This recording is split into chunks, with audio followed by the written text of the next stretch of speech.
The plot begins with Park Eun-hye, who has just been freed and is reunited with her younger sister, Park Eun-hye, who has a mental impairment. Eun-hye was so thrilled to see her sister again that even a hair clip as a modest present made her joyful.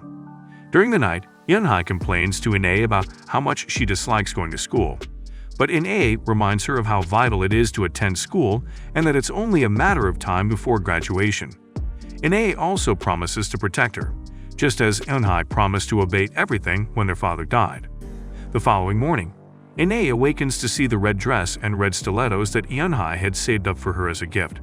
Since their parents passed away, the two vowed to remain together and developed a very close emotional connection. She intended to return to work in order to assist Eun-hye financially, as Eun-hye has now become both her father and mother, but she was unable to do so because she has a criminal record and has been behind bars for a whole year and a half. Because of her disabilities, 3 of Eun-hye's female classmates bully her at school. One of her classmates, Eun-hye, expresses worry for Eun-hye, but is unable to fend them off. They'd force Eun-hye to join them in a KTV club, where they drink and strip her naked while filming. Her classmates sold her to a gang of guys led by a man named Jae-chul, who used her for prostitution, having her answer phone calls from older men and extort money from them by putting them in the same room with Eun-hye for a hookup. They succeeded on their first try, beating up the old guy and withdrawing money from his bank. Meanwhile, Eun-hye was very worried at home as Eun-hye was not answering her phone calls.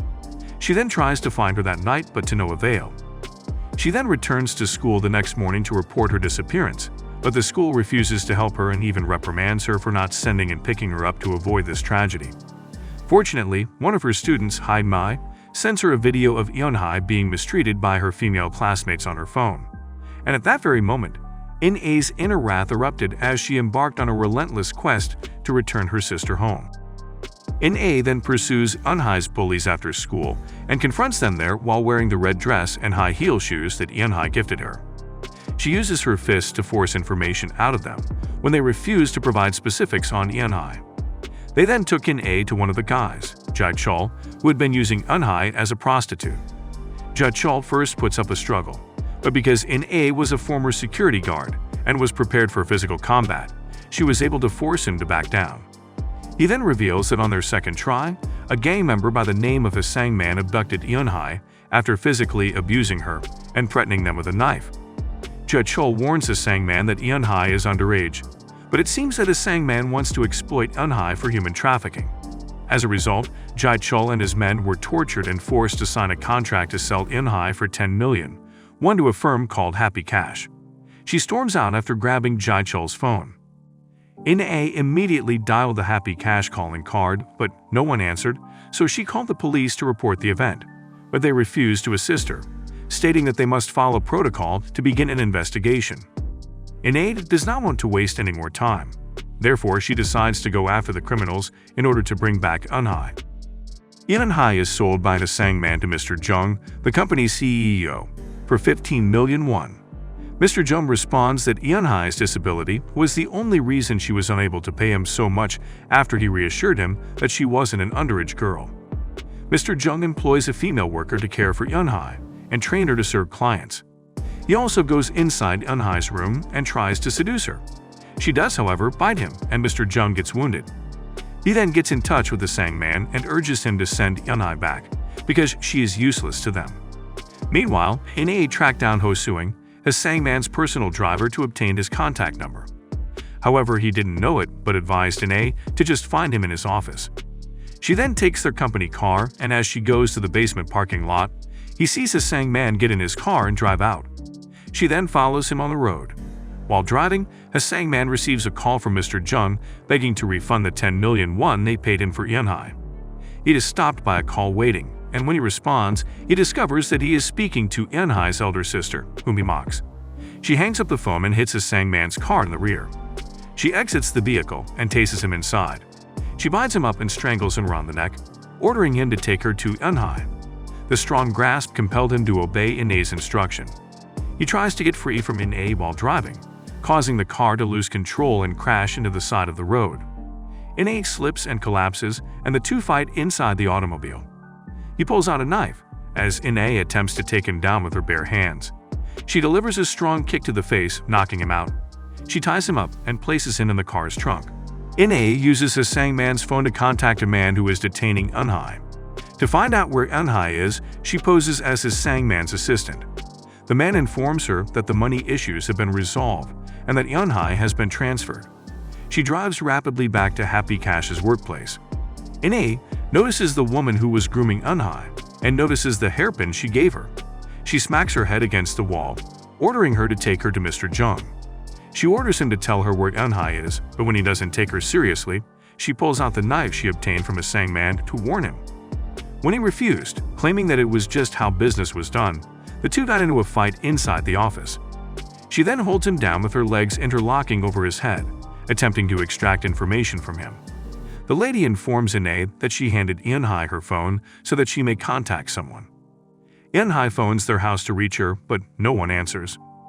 Eun-hye then contacted an elderly couple who had a mini-mart, but the person who came to take her up was a young man in a suit. She twists Mr. Jung's skull, murdering him, then takes the number Eun-hye dialed and leaves. During Eun-hye's journey, she notices a Sangman awake in the back seat. She opened the container and attempted to put the tape over his mouth. He resists, pleading with her to let him leave because she already knows where her sister is. He continued to threaten her, forcing Eun-hye to harm him by slamming the compartment's door and banging the back end into a hard wall. She drives away, leaving him badly injured. Han Jung-woo, the man in the suit, was in possession of Eun-hye. He works as an assistant to the politician Park Young-chun. He phones him and informs him that he has Eun-hye and that he will dispatch her in an hour. Jung-woo recalls how Park Young-chun threatened him to ensure that the orders he gave would be carried out. Inside the little market, Eun-hye realizes that the old guy was the one in contact with Jung-woo. The old guy admits to raping Eun-hye, prompting his wife to leave him. Eun-hye then fights him to discover Eun-hye. When he refuses to give her information, she slams the door in his hand. He then informs her that he had no idea where she was because he had not received a call back from the woman at Happy Cash, and that he had simply followed the directions provided during the phone discussion. Eun-hye tracks down all the guys responsible for Eun-hye's abuse and kidnapping. She went to the elderly man's photographer friend and beat the hell out of him. He takes her to the workshop owner, who made the first contact with Park Young-chun. In an outburst of anger, she smacks a sledgehammer into his hands. She was enraged after learning how these men took advantage of her poor young sister. She murders the workshop owner by releasing the surface-mounted lifts. Eun-hye has realized that Park Young-chun is the one who is detaining Eun-hye. He was the same man who imprisoned her after she seriously injured him in the eye with an ice pick when she stumbled across Eun-hye drugged and in bed with him. As a result, he intends to get revenge by capturing Eun-hye and murdering Eun-hye. Eun-hye contacts Jang-woo to urge him to change his ways.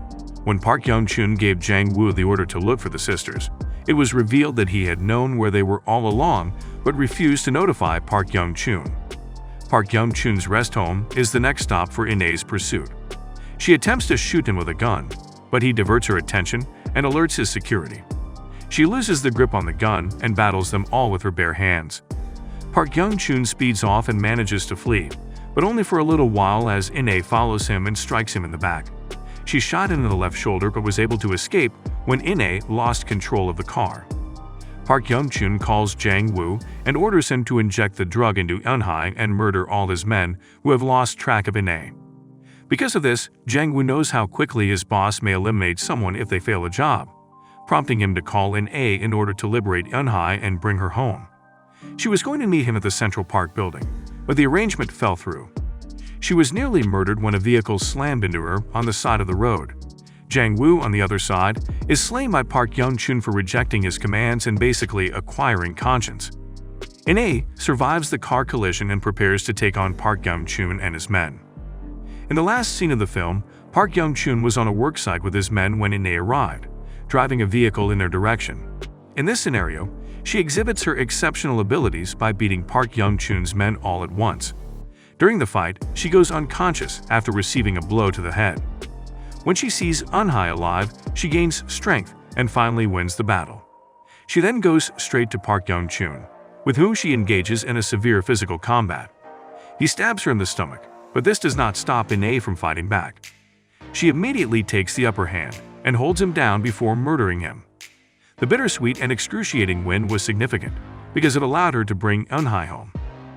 When Eun-hye discovered that Eun-hye was being physically mistreated by various men, including a famous politician, she was determined to defend her at all costs, and she did it.